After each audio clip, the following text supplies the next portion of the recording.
Welcome to 52 Miniatures. My name is Alex. In my most recent video, before this one, I scratch-built a bunker out of XPS foam and talked about the game A War Transformed together with writer, author Freddy Silburn-Slater. I edited down that interview into sort of 20 minutes that would suit a more of a YouTube format.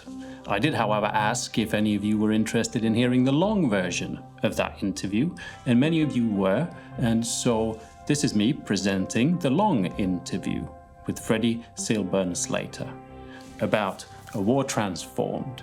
It's about a 1 hour, a bit more, 1 hour and 15-minute interview, so perfect to have rolling in your ears while you do your hobby.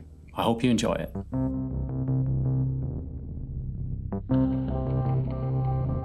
Hello, Freddy. How are you doing? Hi, Alex. I'm well, thank you. Thanks for having me on. Yeah, well, thank you for being here. I've got your book. Ah, excellent. Yeah. So someone's bought it. And I thought maybe you'd like to tell me a bit about the game that you made. Yeah, absolutely. Yeah. So I'm Freddy Silburn-Slater. I'm the author of A War Transformed, which is a new game which has just come out from Osprey. I'll sort of talk a little bit about me first, I Please, guess. I guess you've been doing. I guess you've been doing a bit of wargaming beforehand, maybe before you wrote a game. Yeah, absolutely. I think my story is quite similar to a lot of people's. I kind of, like most people, I had some Warhammer when I was much younger. When I was kind of a young teenage boy. Had some Warhammer 40k, kind of played with friends, but didn't really play by the rules. We just kind of collected and sort of chucked minis at one another. And, sounds familiar. Badly. Stuck 4 arms on a Chaos Space Marine and called it a conversion. I think I've got a 4-armed, like Warhammer Fantasy. There was the elves, plastic elves, high elves. I did a Chaos version with 4 arms on it. I've definitely got somewhere I wanted, 2 axes and I only had left hands. So the guy's just got 2 left hands and that's fine. No problem at all, So yeah, I had those miniatures. I had those dreams of playing a game that I never really had any chance of understanding properly. Didn't have the rule books, just had the minis. We'd play games, but we'd make it up as we went along. Then you grow up a bit and you sort of start thinking about other things. Maybe you don't have the disposable income that you once had. And then later in life, you walk past the Games Workshop, you see something cool, and it draws you back in. And then all of a sudden you find yourself with a garage full of minis and a wife who's asking where the paycheck's gone. It sounds very familiar. Yeah, absolutely. So I came back into it, and I came back into it in a big way, I guess. I was really interested in the lore. I'd come from Warhammer 40k, but I came back into fantasy. And that was kind of what I loved. I loved kind of beastmen, and I loved lizardmen particularly, and these kind of deep, really fleshed out worlds that were created just to support the sales of this miniatures game. And I loved reading the lore, and I loved looking at pictures of conversions that people had made, and videos of people doing kit bashing, and just thinking, wow, what I wish I could do stuff like this. And I kind of got interested in Mordheim as a consequence of being interested in kit bashing, and was looking at kind of creating my own settings to do kind of campaigns. And I came up with these campaigns and these in Mordheim you have these dramatis personae, these extra characters, and I'd come up with some of those with their own rules and their own backstory and things. So you sort of start. It's really just for me. But still sort of started feeling, touching the sort of rules side of things and building characters. Exactly. And it felt right. It felt good. And so that was kind of an interest for me. And during the COVID pandemic, in the UK, we had a system called furlough, whereby you would be paid a significant portion of your salary by the government, but you sort of put aside your work, and you were just paid to be on the basis that there wasn't the economic activity wasn't there to support a lot of people's work, and so I had all this free time, and when you give someone who's interested in wargaming a lot of free time, they tend to do a lot of wargaming stuff. But or start YouTube channels. Or start YouTube channels. Yeah. I'm terrible for kind of starting projects. Kind of giving up on midway through. Yeah. So I had all these kind of conversions on the bench and things, and I've been thinking about games for a while. And I've been thinking about settings, and I've been thinking about kind of writing stories, writing kind of maybe even a novel or something of that ilk. I've been doing some work on the side as a copywriter for kind of various businesses and things. And it was making me think a lot more about writing, and I'd got into the swing of doing it on a daily basis. And I was thinking about games, and I was thinking about writing, and the two things kind of naturally melded together. And I'm big on kit bashing. That's the most enjoyable part of the hobby is kind of building kits, not finishing them, never painting them, never paint. You don't paint? I do. You just don't. I like painting. I'll slap on a base coat and I'll do a bit of highlighting, and then I'll think, what if I put this these arms from this guy in this model? That'll be a lot more fun than finishing this. So I've got lots of models that are sort of 3/4 of the way painted. That's all right. And lots of finished kit bashes. We should all do what we enjoy. Well, exactly. So I was making these kit bashes at the same time, and when I was growing up, I'd read this series of books by an author called Garth Nix, which is this Old Kingdom trilogy. And actually, it's not just a trilogy; they then put some more books into it. But the kind of the core of it is a trilogy, and it's about this world where there's a wall, sort of like Hadrian's Wall in the UK, that divides Scotland and England, sort of. It's kind of a bit further down south than it used to be.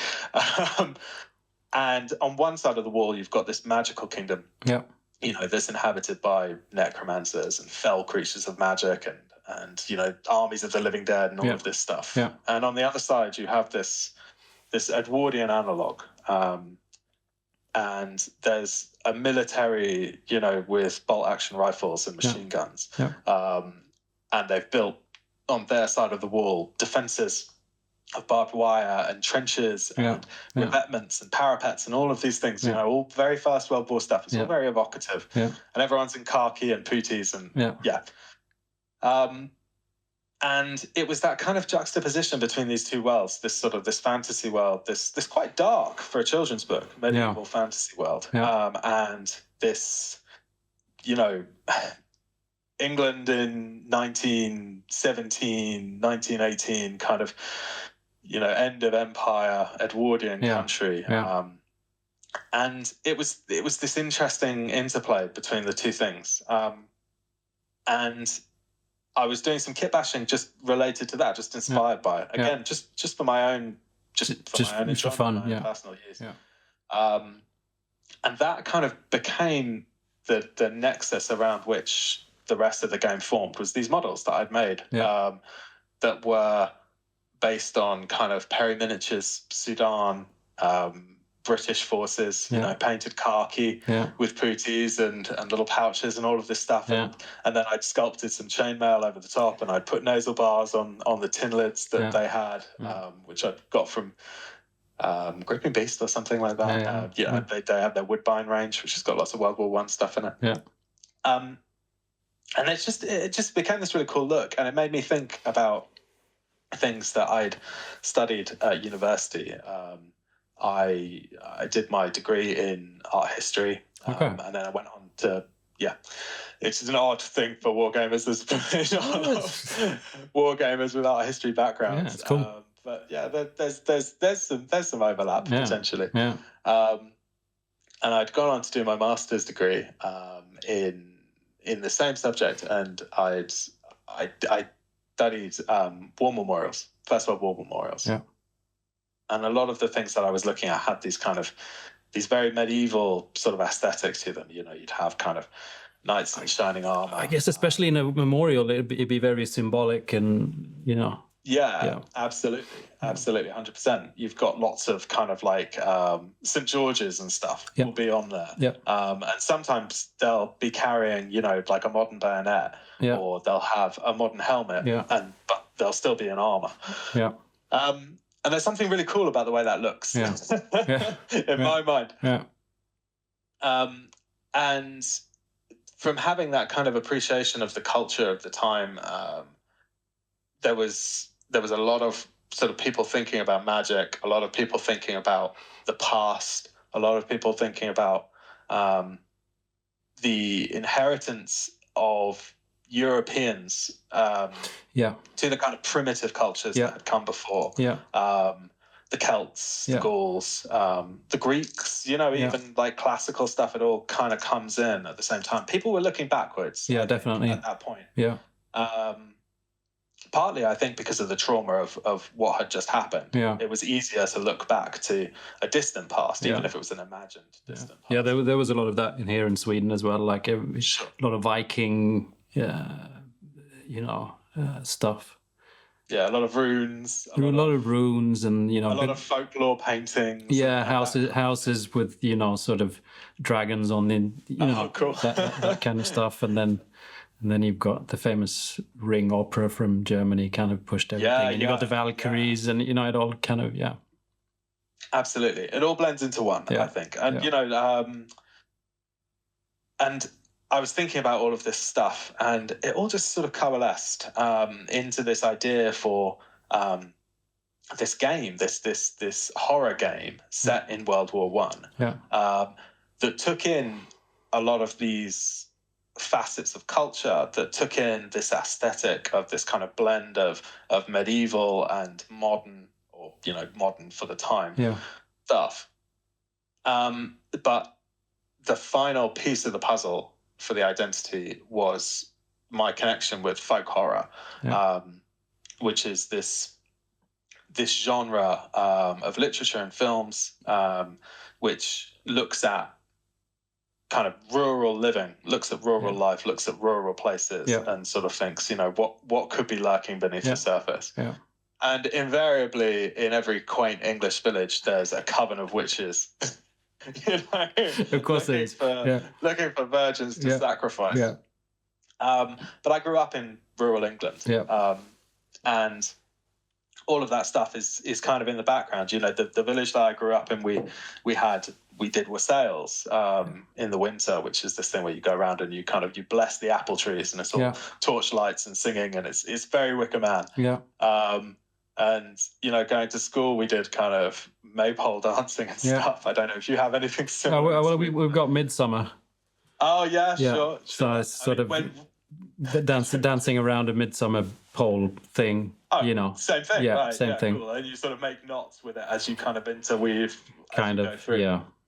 Actually, when I was talking with Osprey initially, and we were talking about the marketing campaign for the game, and someone jokingly, I think part jokingly and part not jokingly, suggested that a strapline would be putting the Somme in Midsummer.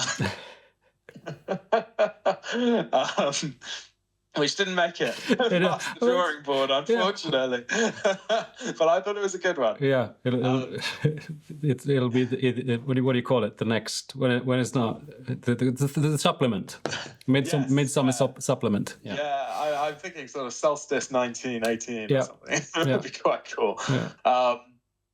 But yeah, I mean, sort of thinking of Midsummer, folk horror is having a bit of a moment at the moment.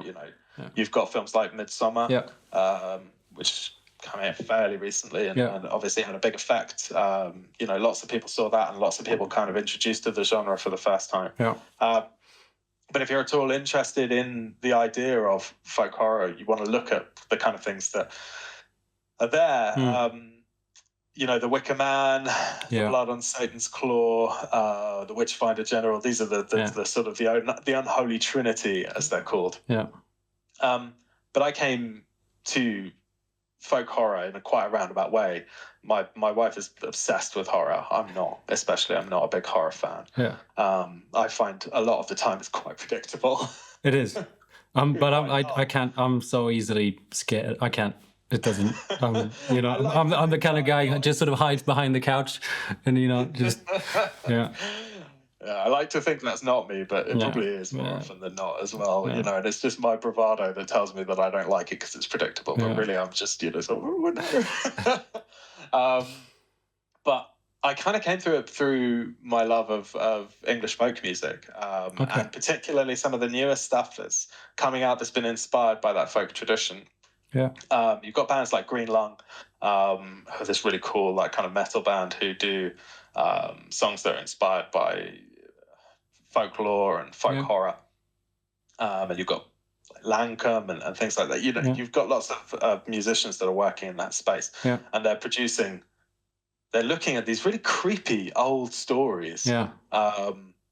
And they're finding ways to sort of bring those into modern music, and there's lots of references to folk music from the past. And actually in the book, you'll see there's a number of references to folk music. Yeah. So there's a piece of special equipment that the British faction can have that's a reference to a very old folk song. Okay, cool. There's some other bits and pieces in there. I won't see if you can spot them all. Yeah. Right in. Yeah. So I mean that's kind of what inspired me to produce this game. But the setting kind of then grew legs and took on a whole new aspect. Yeah, because we're in the First World War. We're in the First World War. We're in the First World War now. So War Transform takes place in the First World War. Yeah. And it takes place so there's a point of departure up until 1916, and there's no defined date, but it's sometime in the winter of 1916. I like to think in my head canon it's probably on Christmas Day, 1916. Yep.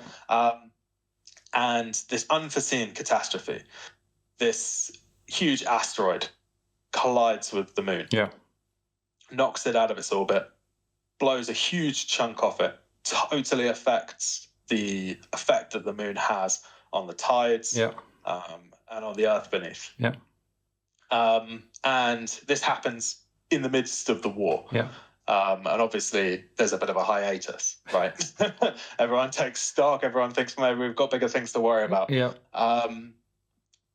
But fighting resumes, and the fighting, when it comes back, is all the more vicious because of the return of magic.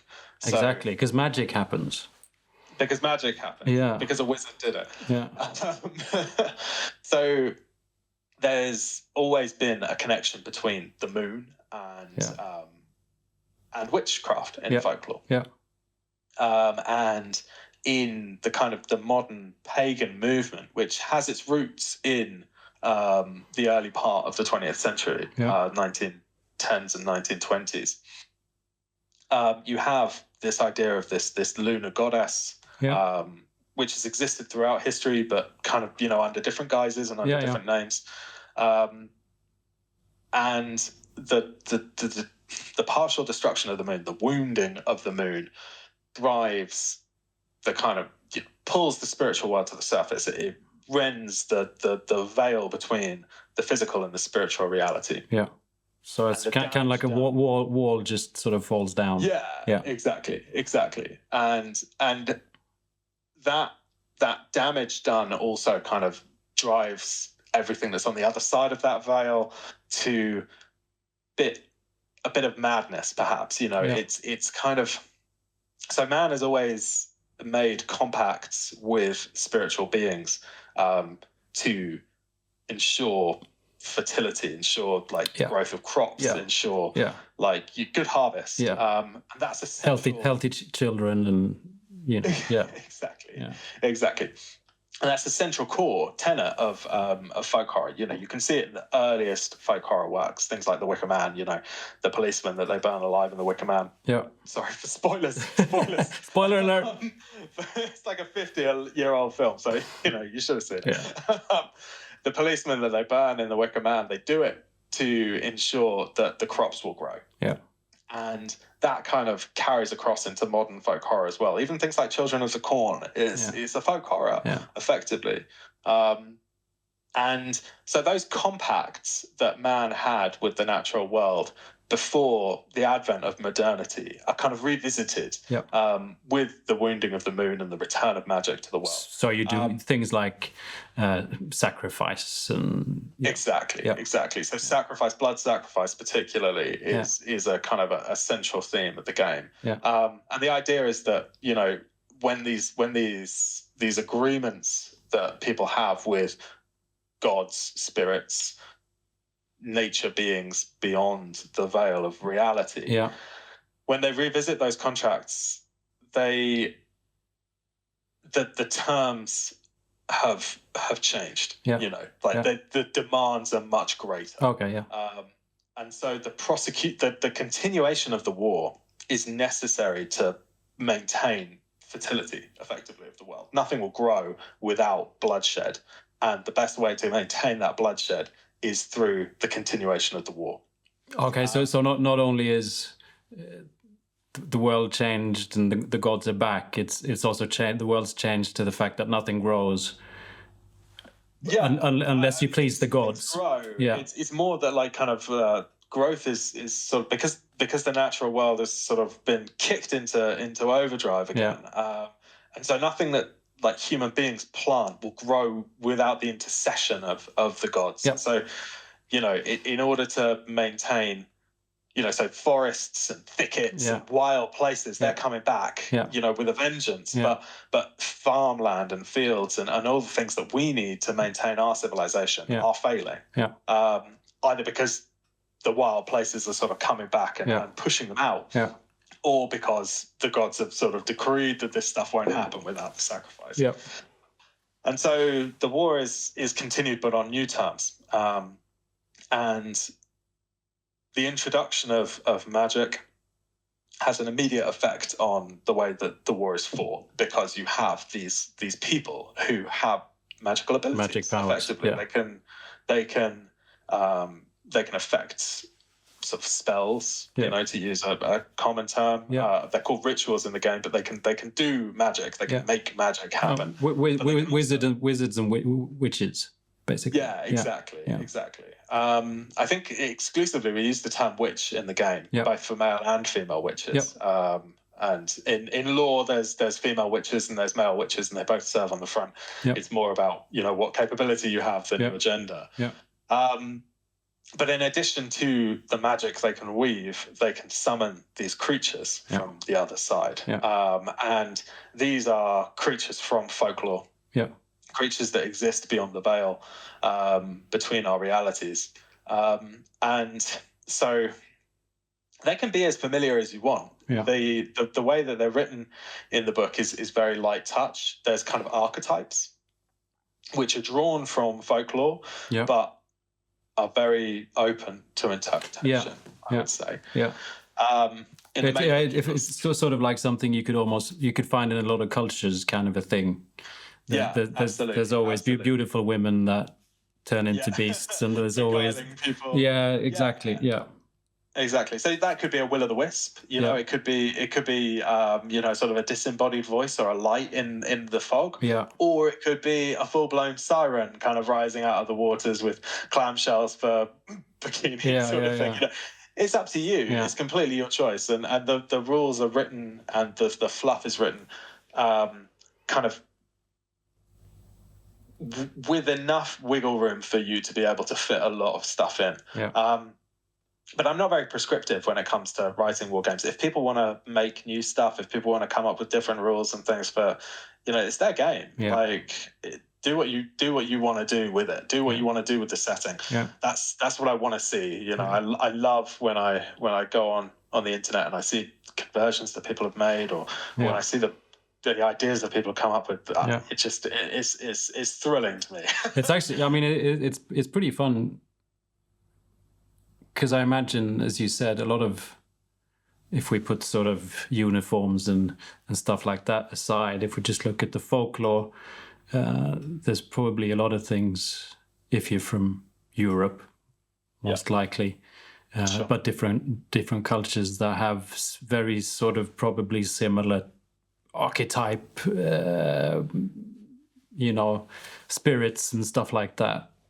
So one could sort of nationalize. Like I was thinking in Sweden, there's I can't remember what she's called, but there's a lady out in the forest, and she's naked and very beautiful, and so young men sort of see her and walk out into the forest, and she just sort of magically appears behind another tree and just sort of backs always in getting further away into the forest. Completely lost. Yeah, but then eventually she turns around and her entire back is like the bark of a tree.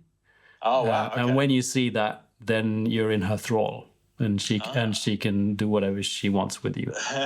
Which is probably kill you and drain your blood. Or... Kind of. Yeah. Yeah. But I mean, that's the kind of thing that I love. Yeah. I love all of that stuff. And to stick with that same example, I mean, even in kind of like, so I've one of the guys who did the play testing with me is from Australia originally, and he was saying about like the bunyip, this water spirit that sort of will try and kind of draw people in and drown them, and that's not going to come from somewhere.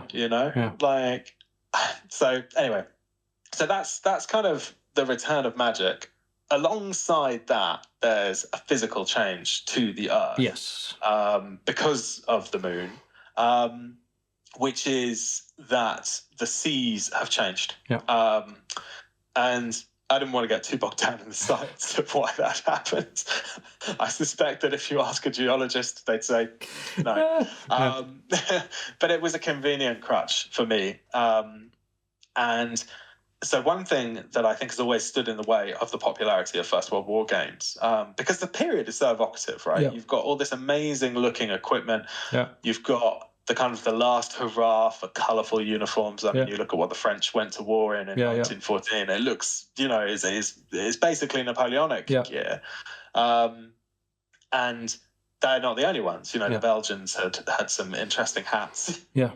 To say the least. And there's lots of this kind of really cool looking stuff. The tanks, in my mind, are these super evocative tanks that are kind of half like sort of, like a primitive, like a dinosaur tank almost. And there's not a lot of First World War games out there. And I know that there will be people watching this video who'll be screaming at the screen when I say this, because they'll say, no, that's not right. That's not how it really was. And I know that. I know that. Yeah. I say this to those people. I understand that the Western Front was a far more fluid front, and there was a lot more war of maneuver than people think, and it wasn't all mud and blood and trenches. But in the popular imagination, that is what the First World War was, right? Yeah. It was, it's Edmund Blackadder going over the top. It's whistles and machine guns and everyone getting mown down in an instant. Yeah, gas and dying horses. Exactly. Yeah. And that's not a lot of fun to play. No. You can't make a game out of that. Yeah. And so the introduction of magic kind of allows you to circumvent some of those tactical issues. Yeah. And to say, okay, well, the reason the guys don't die because of the gas is because there's some magic. Spirit from the other side interceding on their behalf. Yeah. But when you throw out reality and you throw out the rule book, it also allows you to think in much broader terms. And so this idea of the kind of the race to the sea in the early part of the war, where both sides on the Western front were trying to outflank one another. Yeah. And there's this kind of war of maneuver until eventually they reached the English Channel and they had nowhere to go. And that kind of meant digging in trench lines and fortifying positions and stagnation all of a sudden. Yeah. And if you can do away with the need for that stagnation, then you can change the way that the war looks tactically. I.e. remove the water. Remove the water. Yeah. So England, or the British Isles, I should say. So the British Isles and Europe were connected. Yep. Not so very long ago, in fact, only about 8,000 years. Yeah. Which is, in geological terms, it's nothing. It's nothing, yeah. And the area between them never really had a name that we know. It might have had a name to the people who inhabited it all those years ago. And it was inhabited. There were people living there. But we don't know what they called it. But we call it Doggerland. It's a pretty relatively new term, isn't it? It is. Yeah, I think it was only coined in the 1930s or something, something like that. Because people didn't know about it. People didn't know it existed. It was just water. And people had suspicions because trawlermen, Dutch trawlermen operating out ships called doggers, which is where the name comes from, had been finding artifacts for years. Interesting things that no one could explain. Yeah.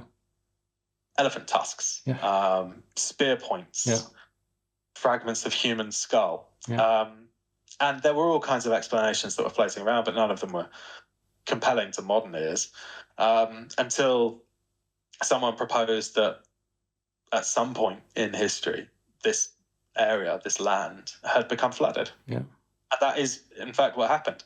It was a slow process.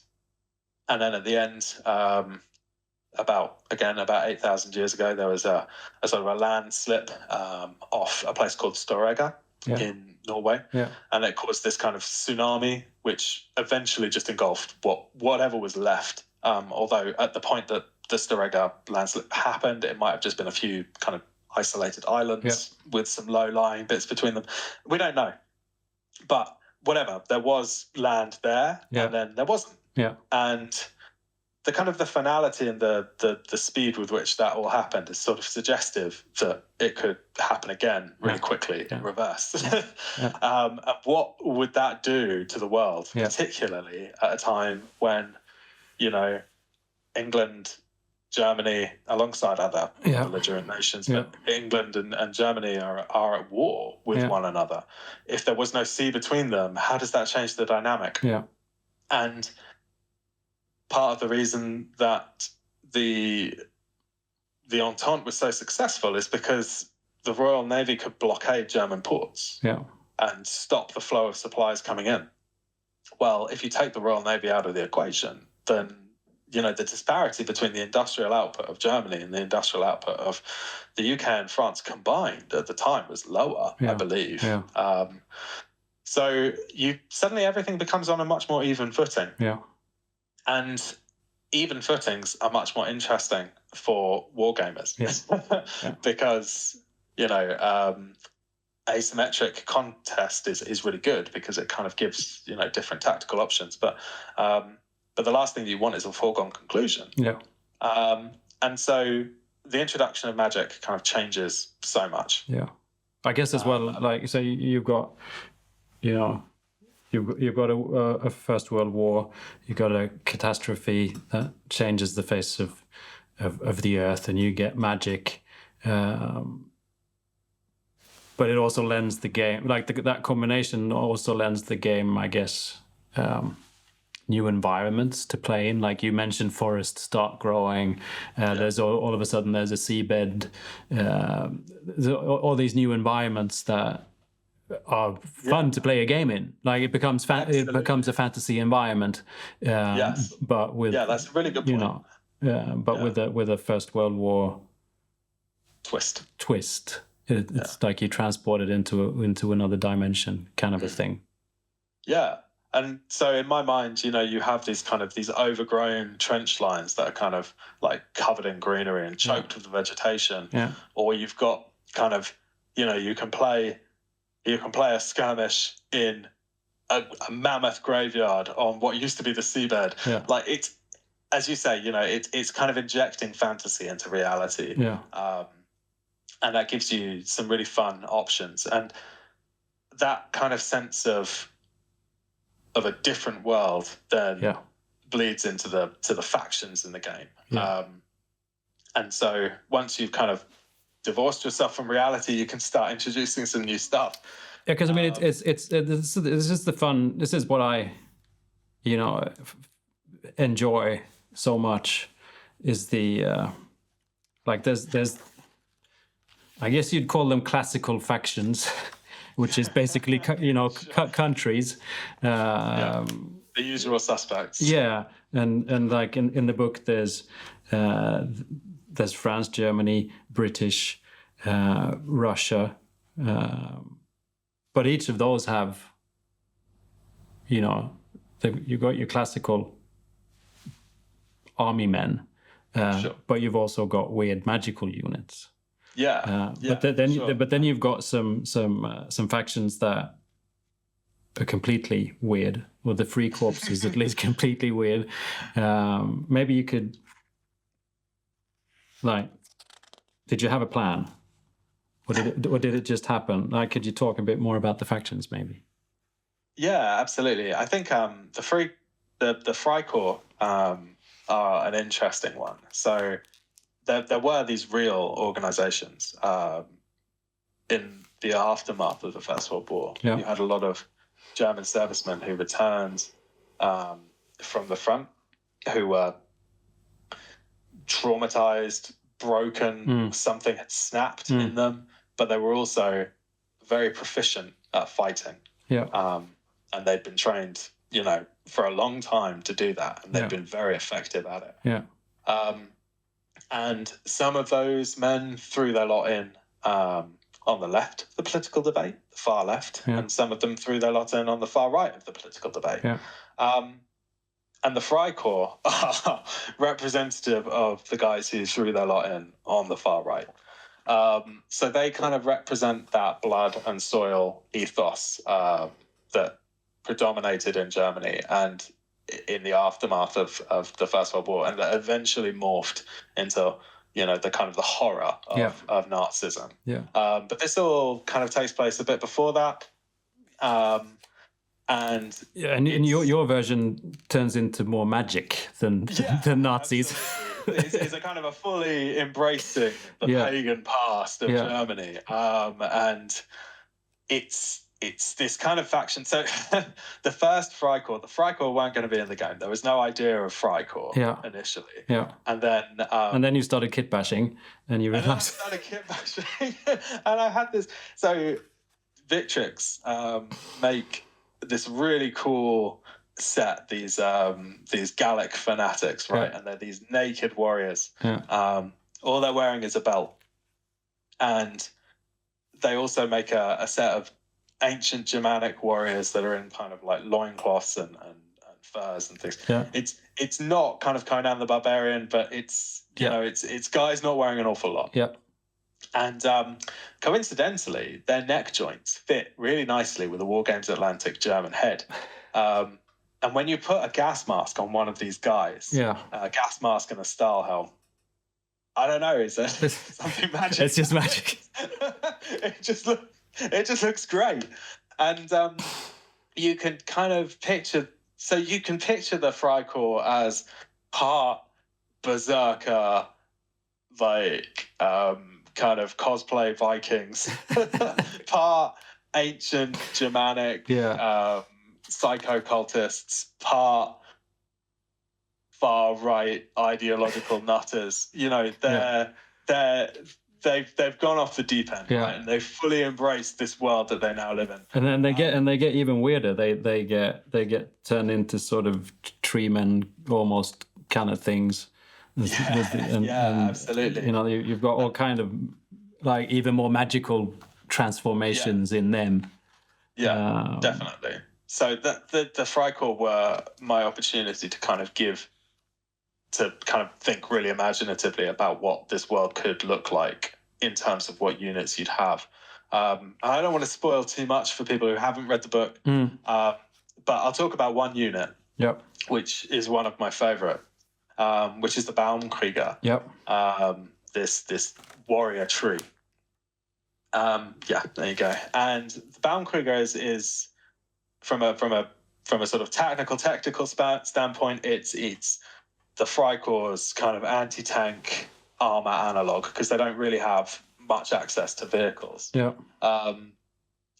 And it's basically a big angry tree. And so it comes from this idea that in the First World War was one of the first times that people started thinking about what they could do with kind of plastic surgery and prosthetics in a big way. Yeah.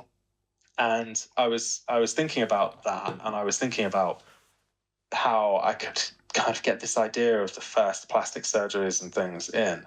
And I thought, well, this is a folk horror game, right? This needs to have a folk horror element to it. And I thought about all the people who had like limbs blown off, and the fact that science at the time didn't really offer those men much by way of a solution to their dismemberment. But where science has failed, magic can kind of step in. And so with a Baumkrieger, where someone's lost a limb, a seed is planted under the skin where the limb used to be, and through a process of arcane magic and lots of pain and lots of unpleasantness, that seed will sprout into something that can then be pruned and formed into a new limb. And again, there's lots of pain and lots of suffering that goes along with that, because nothing comes for free with magic. Everything has to be paid for. But sometimes that process goes a bit wrong, and the tree starts to push into the rest of the body, and it starts to take over. So So less human, more tree. And a person sort of eventually becomes kind of more tree than man, and you end up with this sort of huge hulking monstrosity of kind of wood and flesh, with the tattered remains of what used to be a human being kind of hanging off it. And these are creatures just of kind of rage and nothing else. It's like first kind of insensible. First World War horror end. Exactly. A World War I horror end, know. And that kind of bleeds into it as well, because obviously Tolkien had this sort of First World War experience that informed so much of his fantasy writing. But obviously his ents are much more chill than the Baumkrieger. Unless you're an orc. Exactly. But these resulting man-tree hybrids don't really have much going for them, and they're very upset and they're very angry, but they're very powerful and they're very strong, and so their former Freikorps brothers kind of point them in the direction of other people's trench lines and say, go have at it. And so you end up with this kind of. And I think that was one of the interesting things about writing the Freikorps faction, was I knew that I wanted them to be these kind of, murder barbarians in sort of First World War Germanic helmets, but I wanted them to play in a different way to everyone else, and they're probably the most different faction. And for fans of Warhammer, they're probably going to be a favourite, I would say. If you're coming from Warhammer 40k, or you're coming from a kind of a grim, dark setting, they're going to be the one that you're going to gravitate towards most likely. They're also, for certain, the most fun to kit bash, I would say. I mean, you've got such. I mean, it's it really is a mix where you have very classical. You could just go out and buy standard First World War soldiers, and if you wanted to, you could build up your entire squad out of that. You certainly can. And then there's I'm not going to say the opposite, and then there's the free corps, and then there's sort of everything in between. For sure. I mean, and even with the Freikorps, you could build a fairly standard looking force with them. There's opportunities to kind of go as weird as you want, I would say. And within the fluff, there's lots of kind of leeway for you to play around with the uniforms and stuff. My desire was that if someone had an existing First World War collection, they could play the game without any additions. Really. But then you could kind of think, oh well, maybe this unit sounds kind of cool, or maybe I'll add just swap in one. You put a witch in, or you put you do, and then whatever. That's a good point. Have you been doing any discrete kit bashing, just sort of regular troops with just small changes, or have you been major just doing big angry ants? It's been a real mix. So there's been some real proper conversions, and then there's been some much more, as you say, discrete stuff. So I think like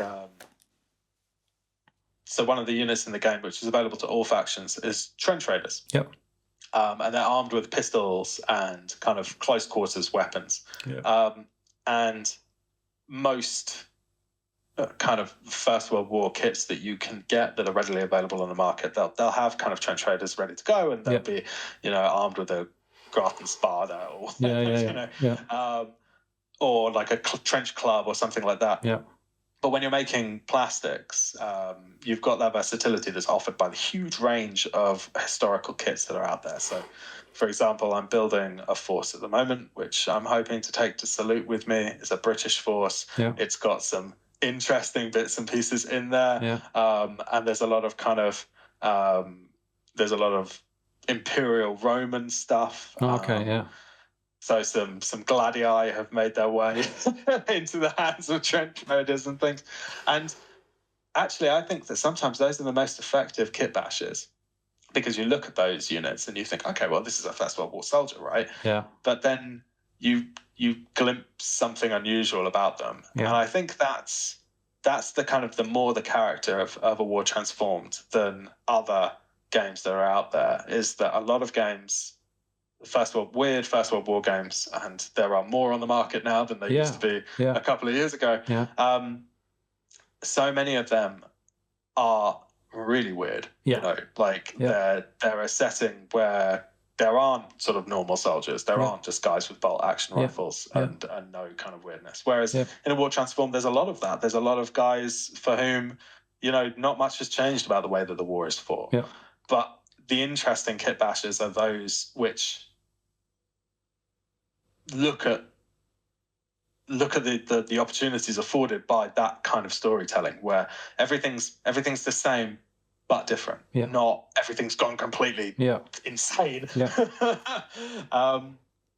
And so I like those. I like just cutting off a hand here and replacing it with something there, or putting cutting the front out of a medieval knight's visor and sticking it over the front of someone's face when they're in a proper First World War helmet. Yeah. They create these really effective, subtle kit bashes that are often actually as involved as the more, the more sort of total kit bashes. Just because you have to dial up the believability of it, and so there's a lot of kind of careful cutting and fitting that goes into that. Yeah, I'm still. I haven't decided what way to go, really. Like how, because I have that thing where I'm allured by just regular First World War troops. Yeah, sure. Which is nice to start looking at them, and then I start reading the book, and I'm like, but I should put that kind of a head on him, and I should do all these things, and then I look at them, and and I like that because. There can always be stories. There can be, there's a squad that's fresh from somewhere else that still have their nice standard army fatigues on or whatever, and then the other squad has been out way too long and found weird things in the mud, and one can sort of mix it up. But yeah, absolutely. And I think there's something more interesting than that. I think without wanting to cast aspersions against any other kind of games or properties or anything like that, if the group of, power armored space marine guys go up against a werewolf like creature, then it's a sort of a foregone conclusion. But there's something interesting about kind of people who don't have any sort of superpowers existing in a world filled with kind of the most horrifying creatures that you can imagine. I think that's something that allures me with the sort of more historical, correct sort of First World War wargaming miniatures. Is the fact that they're not heroic. Most of them, some can be a little bit heroic, but they're just plain people. The real scale, and usually the sculpts have gone into sort of like, this one has a nice mustache, the other one has a, it's not sort of power fists and excess. It's the other way around, and I kind of miss that a little bit because I mainly just do sort of more fantasy stuff. And I think it's nice at the moment, as you said, with miniatures, because you're sort of spoiled for choice for First World War miniatures. Yeah. You've got these huge existing ranges of metal miniatures that have been around forever. Yeah. Great War miniatures is one that springs to mind. I've already mentioned Woodbine Designs, which you can buy through Gripping Beast, and they're both complete miniatures, but also they do accessory packs and things which you can kind of you can mix things up with. But obviously, the big, huge change that's come in recently is that Wargames Atlantic has, for the first time, offered plastic World War I kits. Yeah. And as soon as something gets into plastic, it becomes kit bashable. Kit bashers. Yeah. You know, metal's fine, but it's hard to work with. It's tough. Yeah. And resin is just a pain. Yeah. It's just got misery written all over it from a kit bashing perspective. Yeah. But plastic is the gold standard. And, you know, you've now got a German, a French, and a British kit from Wargames Atlantic with Russians in the pipeline. Yeah. And there's so much stuff out there that's 3D printable. There's so many other historical kits, whether they be medieval or ancients or whatever, that you can pull parts from.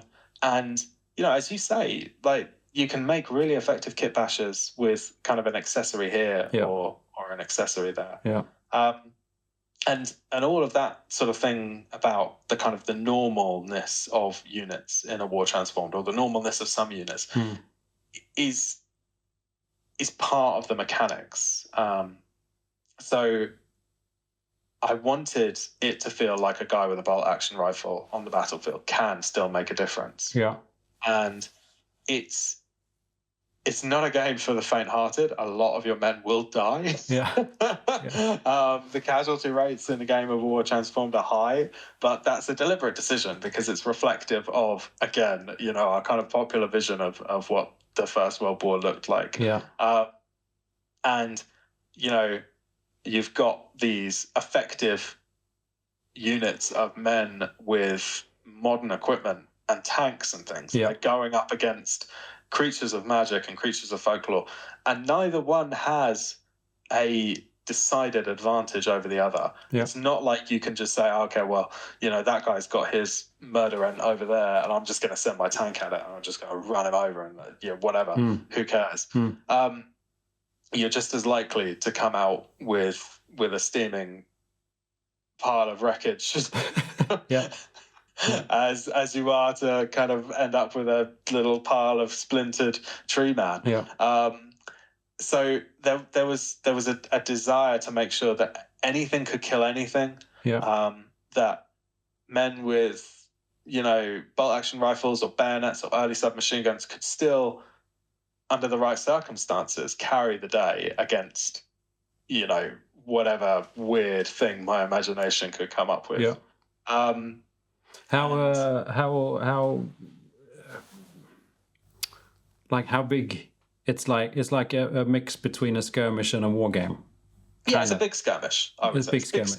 Yeah. It's kind of like if you've played bolt action or something like that, where you've maybe got like a maximum perhaps of 50 models per side and maybe a tank or two in extremes, then it's the right sort of size. I think the smallest that I could kind of pass out a faction that you could make for the, like, you could potentially make a German force with, like, you know, 9 models, but one of the models would have to be a tank. Yeah. Yeah. And so, you know, there's lots of scope for kind of playing differently. And actually, I did, during that playtesting process, there were a couple of times when I took just insane lists that no one would ever take in their right mind. You know, either stacking up the bodies as high as I could, or reducing it so that I just had as few models on the table as possible. And you get some interesting results. I would say that there's no right way to play the game. It's very open to however you want to make it. Do the factions? Do the factions play very differently, or is it more just imaginative? Like they do absolutely, and sometimes that's because of like sort of limits in the unit build, the army building. Yeah. So like almost every faction has access to the same pool of common units. Exactly. Yeah. Some factions have a few more options when it comes to upgrading their standard line infantry. Yeah. And those are reflective of the kind of equipment that was common in terms of, sort of submachine guns, light machine guns, early assault rifles, that kind of thing. Yeah. And then when you get into the specific unique army lists, every faction has access to 2 unique leaders that are different from every other leader in the game, and some of those change the way that change the dynamic of things in a big way. So, for example, if you're playing as Russians, you can have a kind of a Cossack hetman, and he allows you to build your force as sort of an almost exclusively cavalry force if you want to, which is not possible otherwise. And obviously that changes the way that you'll play the game in a big way. Obviously, yeah. Likewise, the French have an option to have a commander in a tank, a Renault FT TSF, which was an early kind of wireless that was put in these very small 2-man tankettes. And so they can't fight, they can't do anything actively, to kind of hurt the enemy, but they're protected, and they can kind of do some interesting tactical things as a consequence.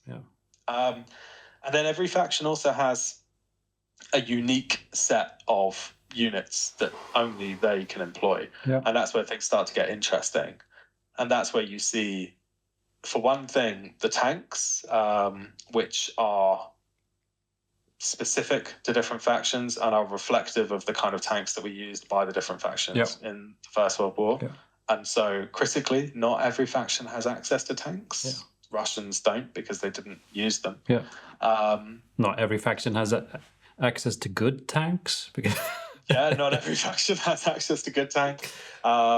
Germany certainly has a tank. It's not the best. It's quite expensive. It's a big lumbering beast. But it can get the job done in the right circumstances, I would say. But the Germans have access to some other interesting things. They've got very highly trained, small-scale teams of men armed with submachine guns, which are incredibly powerful at close range. Or they've got kind of hugely up-armored guys whose job it is to go out into the battlefield and kind of trudge along and find enemy witches and pummel them to death. And they have that extra survivability as a consequence of that, but they're slow. They sort of trudge along.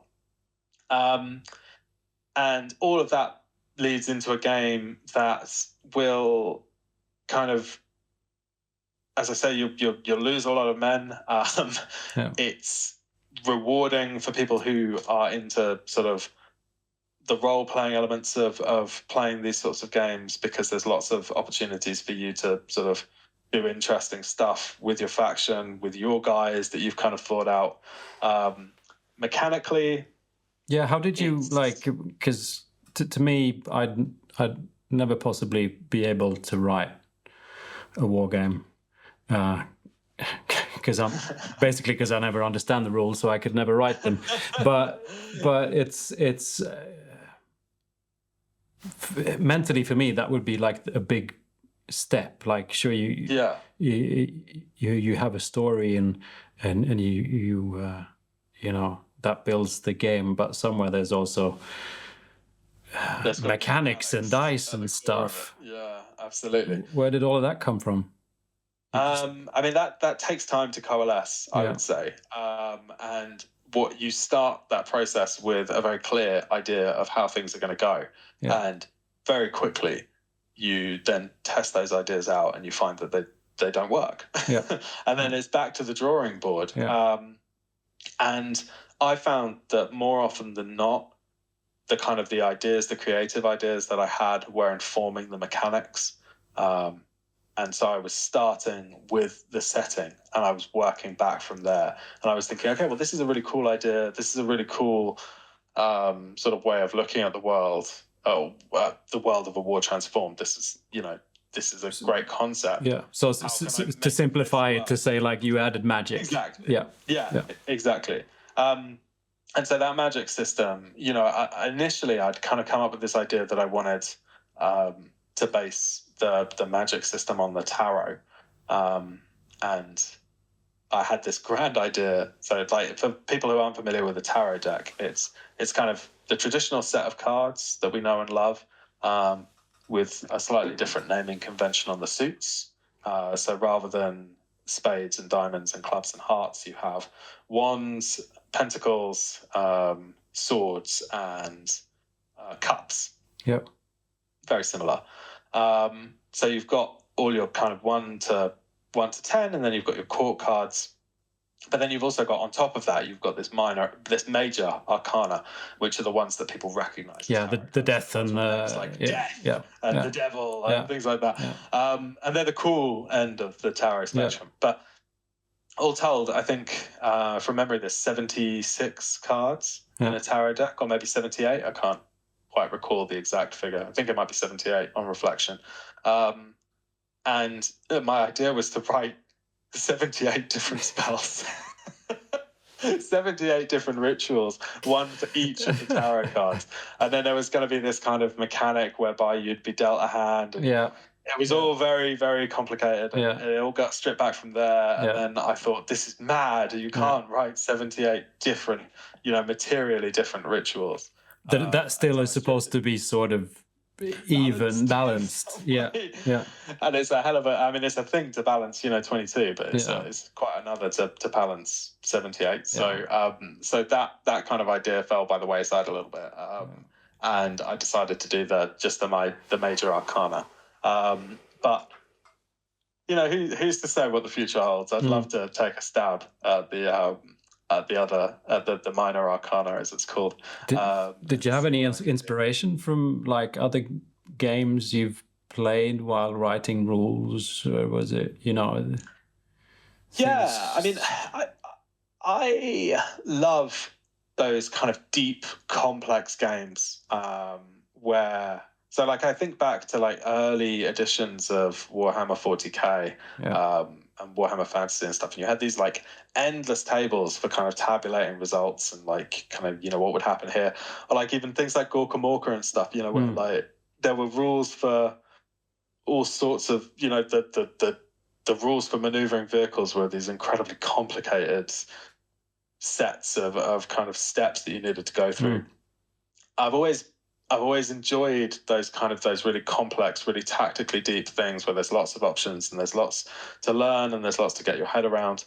And so I think in many ways, A War Transformed is kind of a love letter to those older editions of Warhammer games that have that incredible, those layers of concepts and that real depth.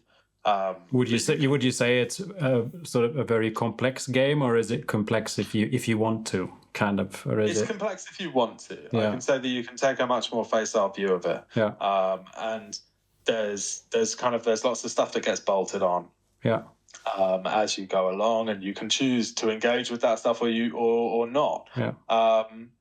But I really like games where there's not too much ambiguity when you come to an unusual situation. I wanted to try and think through like every possible solution to those things, and so it's a game that will reward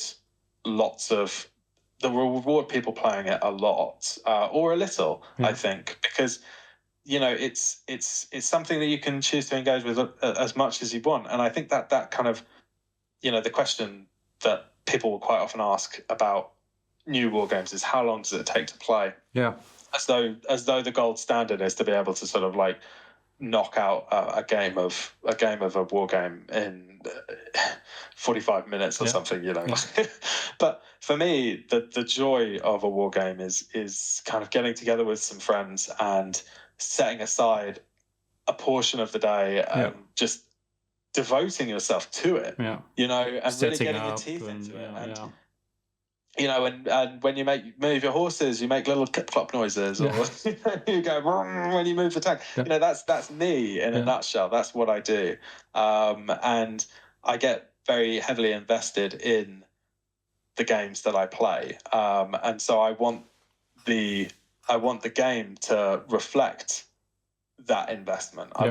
I want the author to have reflected how much I love and how much thought and attention and care I want to put into my game. Yeah. I want to get that same feeling from the game itself. I want it to feel as though someone's really taken the time to craft not only this deep and meaningful and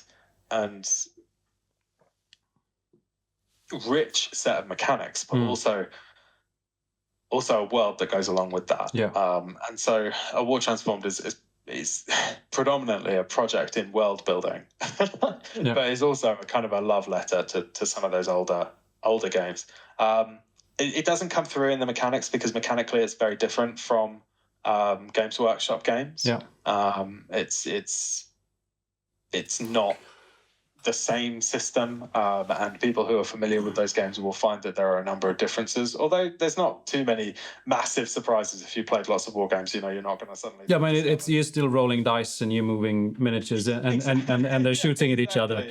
Exactly. But there were some things that I just picked up that I sort of enjoyed seeing, which is sort of how coherency works and sort of line of sight and cover and stuff like that. We felt maybe a bit more like a realistic touch rather than I guess wherever the other stuff comes from. Yeah. Sure. I think you see rule sets nowadays sometimes, and they're and I think it's great. I think it's brilliant, but it's not for me. They're on sort of 4 pages, or they're like a 5-page rule set or something like that. I think that's wonderful, and I think if that's what you're into, more power to you. But like, for me, the complexity, the richness, the depth is part of the selling point of a war game, and always has been. Yeah. You know, and I love getting these big, fat, weighty tomes that are stuffed with artwork and lore and insane kind of like little rule culverts that you can kind of get yourself down, and you can think about like, wow, how can I exploit this and all of this stuff. And you don't get that with these really simplistic games that, for all the kind of the joy of being able to pick up and play, and I think that's a really good thing. And as I say, you know, if that's your kind of thing, more power to you. But for me, like I like something meaty. I think there's always, like, for me, there's always room for different games. Like, you might sit down one day and play chess, and then a board game, and then a skirmish game, and then a war game. You know, it's not and then an RPG the next day. Exactly. And so a lot of the sort of trends usually happen at the moment. It's sort of more skirmish style, and then all of a sudden everything has to be more skirmishy and faster, and you're supposed to do less games and more games in less time. But I find that, you know, it doesn't have to be. One doesn't have to just choose the one style of games to play.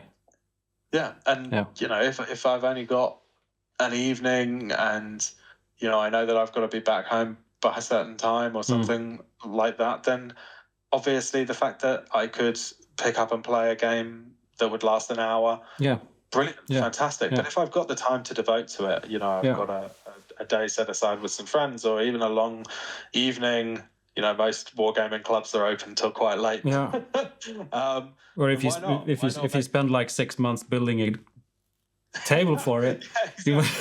Exactly. Yeah. Spend 6 months building an army and then 30 minutes watching them get absolutely shot on the table.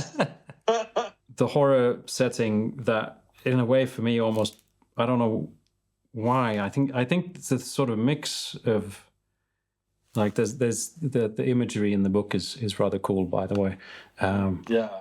But when you see the, like, there's guys with guns, and then there's these just crazy guys with I don't know, sledgehammers and stuff, and it's grim and horrible, but it's almost on the verge of fun. Yeah. Yeah. It's kind of more morbidly playful. Yeah. Kind of. Yeah. Absolutely. And I think that's a good way to think about it. And that's a good way to, and that's something that's kind of at the core, in a way, of folk horror as a genre, is this kind of, it's so different from, I mean, at its most fundamental, there's something to be said for the fact that most folk horror films take place in broad daylight. Yep. Whereas the vast majority of horror, it all takes place at night, because there's something inherently scary about the dark. But when everything's in, sort of bright open spaces in the middle of the day, in spring, at the most vibrant time of the year, and that's the time to find, where these horrific things are happening. Yeah. And there's something subversive about that. And I think it comes out of it being sort of, in a way, a lot of the kind of what we see of folk horror is a product of the 1970s. It's countercultural. It's different. It's trying to embrace something outside the norm. Yeah. And I mean, like The Wicker Man, which is the kind of the prototypical folk horror film. Like, most of the action takes place in the daylight. It's also, I would say, probably one of the very few, like, horror films that's also a musical. There's quite a few, like, musical numbers in it, big musical numbers that are integral to the plot. Yeah. There's lots of dancing. There's lots of kind of, like, like, it's quite often it's not just folk horror. It isn't like, the teenagers at the camp are running away from the scary guy in the hockey mask, and there's like one villain and they're chasing them and all of this stuff. Quite often folk horror will pit an individual person rather than a group of people. Will pit an individual against a group. Yeah. And the group will be a whole village of people. Yeah. Of crazy people. And it's not that they're crazy. They're not trying to kill you just because they love killing people. They're trying to kill you because they've got a reason to. They don't want to starve to death. Right? So their reasons for wanting you dead are actually very compelling. And that's quite subversive in a way. Anyway, it's kind of. It's a very different style of horror. It kind of inverts everything that makes modern horror, and kind of looks at it in a different way, and sort of, it's still horrifying and it's still potentially scary, but it uses a very different set of tricks to make you scared. That doesn't rely on, you being afraid of the dark, or there being kind of jump scares around every corner, or there being something inherently spooky about, dark houses or confined spaces or anything like that. It's not confined. It's not dark. It's bright. It's out in the open. It's full of singing and dancing and joy. Because the people who are doing the killing are, more often than not, they're doing it with a smile on their face because they're doing the right thing. Right. Things are going to get better. Saving their village. And in my mind, the people going into battle in A War Transformed are doing so, like, full of song. They're singing kind of tunes and things as they go along, because this is a celebration. Like, what they're doing in the act of killing one another, in the act of fighting the war, is an act of kind of religious worship, effectively. They're securing their future by doing it, and so they would be joyful. It's a celebration. I guess in a way that sort of I hadn't thought about it until you mentioned it, but it's sort of I think maybe it is reflected a bit in how you've written the book. I was thinking what you said about sort of reversed horror, which is, it's sort of like with a lot of the units, it's some of them are described sometimes as beautiful, or There's a beguiling element. I mean, there's a unit in the May Queens, which are a unit that the British Empire can recruit, and they're very much inspired by those kind of May Day rituals that we have in the UK and across Europe as well. You know, maypole dancing and things like that. Or even the tree people you talked about, which is effectively, you know, you're trying to heal someone, and then you know they and then it all goes wrong, and then everything goes wrong. But it's sort of it's almost like the I'm not going to say it's undercover, but it's because everything is you know, usually when you read something that's supposed to be more horror or grim, and there's more of an essence of grim and horror. It just drips. It's drenched in it. But whereas this it isn't really. It's sort of kind of huge. Yeah, it's almost like it's humanitarian, because you're sort of frank and you're not kind of labeling things very much. Yeah, it's just stating things the way they are, but also like a mix of humanitarianism, and the fact that people can be, in a way, happy or pretty or put flowers in their hair, and that things are actually growing. Everything isn't just being destroyed. Everything isn't a ruin. Everything isn't means that I've got more to play with. I guess my mind gets fed. It's kind of freer. I can do more of what I want. Like if I play some other game, usually the setting is pretty. It's very tight. It's very tight. Sure. This is the theme. Stick to it. Yeah, absolutely. And that affects not only sort of how you play the game, it obviously affects what miniatures you pick, how you paint them, how you build the scenery and the entire experience. All right. Great. Fantastic. Thank you for doing this. Yeah, no problem at all. I've really enjoyed it, actually. It's been my absolute pleasure. And yeah, I really look forward to seeing everything with the boards. It looks amazing so far. Can't wait to see it finished. Awesome. Really looking forward to it. Thanks, man. All right, bye. Great stuff. Bye-bye. Thank you, Freddy, for doing that interview. It's great to see sort of what's behind the thoughts, all the thoughts that go into creating a game and a setting and all of that. Please do check out A War Transformed. As you can tell, I'm really enjoying what I'm reading and seeing, and the book itself is just great for the art, seriously. But thank you for watching. I hope you enjoyed this very long interview, and I'll be seeing you soon. Bye.